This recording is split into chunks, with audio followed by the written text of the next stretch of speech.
बहुत समय पहले किसी घने जंगल में पक्षियों की सभा लगा करती थी। जानवर अपनी परेशानी राजा को बताते थे और राजा उसका हल निकालते थे। लेकिन एक जंगल ऐसा भी था जिसका राजा गरुड़ सिर्फ भगवान विष्णु की भक्ति में लीन रहता था। इससे परेशान होकर हंस, तोता, कोयल व कबूतर जैसे तमाम पक्षियों ने एक आम सभा बुलाई। सभा में सभी पक्षियों ने एक स्वर में कहा कि महाराज, हमारे राजा गरुड़ हमारी ओर ध्यान ही नहीं देते। तभी मोर ने कहा कि हमें अपनी परेशानियों को लेकर विष्णु लोक जाना पड़ता है। सभी जानवरों की दुर्गति हो रही है, लेकिन हमारे राजा को कोई फर्क नहीं पड़ता। उसी वक्त हुदहुद चिड़िया ने एक नया राजा बनाने का प्रस्ताव रखा। कोयल ने कूं कूं और मुर्गा ने कुकड़ों की आवाज़ निकालकर इसका समर्थन किया। इस तरह घंटों चली सभा में परेशान पक्षियों ने आम सहमति से एक नया राजा चुनने का फैसला लिया। अब राजा को चुनने के लिए रोज बैठक होने लगी। कई दिनों तक चर्चा करने के बाद सभी ने आपसी सहमति से उल्लू को राजा चुन लिया। नए राजा का चुनाव होते ही सभी पक्षी उल्लू के राज्य अभिषेक की तैयारियों में जुट गए। तमाम तीर्थ स्थलों से पवित्र जल मंगवाया गया और राजा के सिंहासन को मोतियों से जड़ने का कार्य तेजी से होने लगा। सारी तैयारियां होने के बाद उल्लू के राज्याभिषेक का दिन आया। मुकुट, माला, सब सामान तैयार था। तोते मंत्र पढ़ रहे थे। तभी दो तोते ने राज्याभिषेक से पहले उल्लू से लक्ष्मी मंदिर जाकर पूजन करने को कहा। उल्लू फौरन तैयार हो गया और दोनों तोतों के साथ पूजा के लिए उड़ गया। उसी समय इतनी तैयारियां और सजावट देखकर कौवा आ गया। कौवे ने कहा, अरे इतनी तैयारियां किस खुशी में? उत्सव क्यों मनाया जा रहा है? इस पर मोर ने कौवे से कहा, हमने जंगल का नया राजा चुना है। आज उनका अभिषेक होना है। उसी के लिए ये सब सजावट की गई है। इतना सुनते ही गुस्से से कौवे ने कहा, ये फैसला लेते समय मुझे क्यों नहीं बुलाया गया? मैं भी तो एक पक्षी हूँ। इस बात का जवाब तुरंत मोर ने देते हुए कहा, यह फैसला जंगली पक्षियों की सभा में लिया गया था। अब तुम तो बहुत दूर इंसानों के शहर और गांव में जाकर बस गए हो। गुस्से में काले कौवे ने पूछा, किसे तुमने राजा चुना? तो मोर ने बताया, उल्लू को। ये सुनते ही कौवा और गुस्सा हो गया।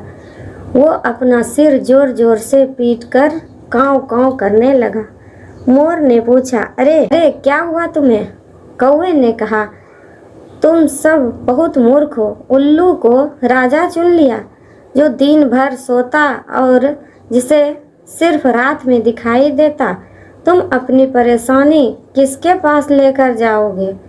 इतने सुंदर और बुद्धिमान पक्षियों के होते हुए भी आलसी और कायर उल्लू को अपना राजा चुनने पर तुम्हें शर्म नहीं आई? धीरे धीरे कौवे की बात पक्षियों पर असर करने लगा। सभी आपस में फुसफुसाने लगे। उन्हें लगने लगा कि उनसे बहुत बड़ी भूल हो गई है। इस वजह से देखते ही देखते सभी पक्षी वहां से गायब हो गया। राज्याभिषेक के लिए सजी जगह पूरी सूनी हो गई। अब जैसे ही उल्लू और दो तोते वापस आए तो उन्होंने जगह को सूना पाया। यह देखकर दोनों अपने साथियों को ढूंढने और वहां से जाने की वजह जानने के लिए उड़ गए। वहीं उल्लू को कुछ दिख तो रहा नहीं था, इसलिए उसे कुछ पता नहीं चला और राज्याभिषेक के लिए तैयार होने लगा। लेकिन चारों तरफ शांति होने पर उसे शक हुआ। उल्लू जोर से चिल्लाया, कहाँ गए सब? इतने में पेड़ पर बैठी उल्लू की दोस्त ने कहा, सब चले गए। अब नहीं होगा आपका राज्याभिषेक। आप नहीं बनेंगे जंगल के पक्षियों के राजा। इतना सुनते ही उल्लू ने चिल्लाकर पूछा, क्यों? ऐसा क्या हुआ? उल्लू के दोस्त ने बताया, एक कौवा आया और उसने सभी को पट्टी पढ़ाई। इसी वजह से सब यहाँ से चले गए। बस वही कौवा यहाँ पर है। ये सुनते ही उल्लू का राजा बनने का सपना चकनाचूर हो गया। दुखी उल्लू ने कौवे से कहा, तूने मेरे साथ ऐसा क्यों किया? लेकिन कौवे ने कोई जवाब नहीं दिया। इतने में उल्लू ने ऐलान कर दिया, आज से कौवा मेरा दुश्मन है। आज से सभी कौवे उल्लुओं के दुश्मन होंगे और ये दुश्मनी कभी खत्म नहीं होगी। इतना कहकर उल्लू उड़ गया। उल्लू की धमकी सुनकर कौवा बहुत परेशान हो गया और कुछ देर तक सोचने लगा। इस दौरान उसके मन में हुआ कि बेकार ही उसने उल्लू से दुश्मनी मोल ली। उसे काफ़ी पछतावा भी हुआ, लेकिन अब वो कुछ नहीं कर सकता था क्योंकि बात बिगड़ चुकी थी। इसी सोच में कौवा वहाँ से उड़ गया।